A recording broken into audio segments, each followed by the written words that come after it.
Xi Jinping has been reprimanded. By whom? Party elders. And they are a powerful bunch. They're not happy with the Chinese president, and they're letting him know that.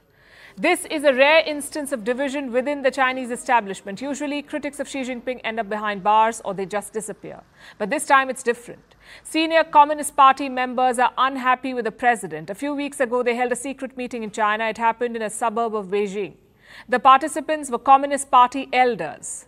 They're like patriarchs in a family. And I say patriarchs because there are only men. No woman has ever made it to the top rungs of Chinese leadership. Now, these are men who have retired from official positions, but their influence in the party is still strong, so much so that they can shape Chinese policies. So these leaders met secretly outside Beijing.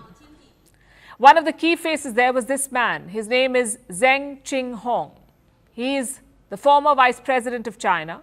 Zheng retired from government in the year 2007. He was a close ally of Jiang Zemin, the leader who presided over China when it was opening up. Jiang Zemin was president of China from 1993 to 2003, and Zheng was like his right-hand man. He also had a role to play in Xi Jinping's rise. Xi Jinping was his protege. Zheng ensured Xi's promotion to the Politburo. This is China's top decision-making body, the Politburo. And Xi Jinping was elected to it in 2007, and the move was a stepping stone towards his presidency. So you could say that Zheng paved the path for Xi Jinping's rise, which is why his opinion matters so much. Zheng met with other party leaders outside Beijing. They all had some concerns. The Communist Party elders think that there is political, economic and social turmoil in China, and if effective countermeasures are not taken, the party will lose public support. In fact, let me quote from what they said: "We cannot have more turmoil." So they expressed concerns and they decided to do something about what was happening. Their next meeting was in Beidehi. This is a seaside resort town, a very important place in China. Every year, the biggest leaders of the Communist Party meet here. It's an old tradition. This is an informal gathering. The meetings are kept private. China does not announce them. Neither does it share the outcomes of this summit.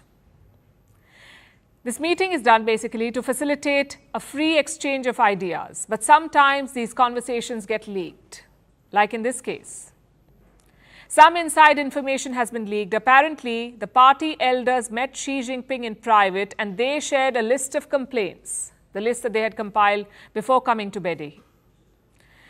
Now, they're unhappy about three main things. The recent purge in the Chinese military, 2 top generals who were in charge of China's rocket force went missing. This is said to have led to commotion within the PLA.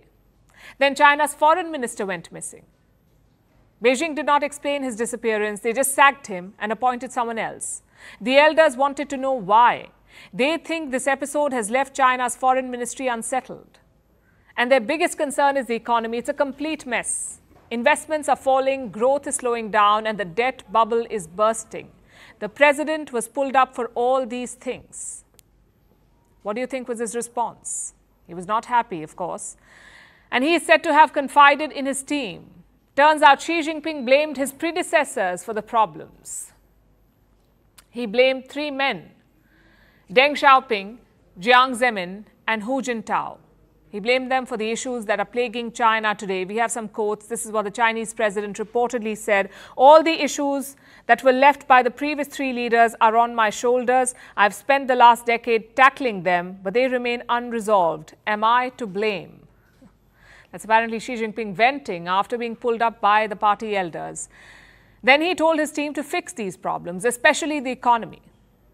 You see, it's the lifeblood of the Communist Party. In a country where political and social freedoms are curtailed, economic growth is the bargain that the government offers. If that too is lost, it poses existential challenges for the regime in Beijing. China's growth story looks bad, so much so that they've decided to stop releasing youth employment data. The decision came with a speech of Xi Jinping. Listen to what he said then.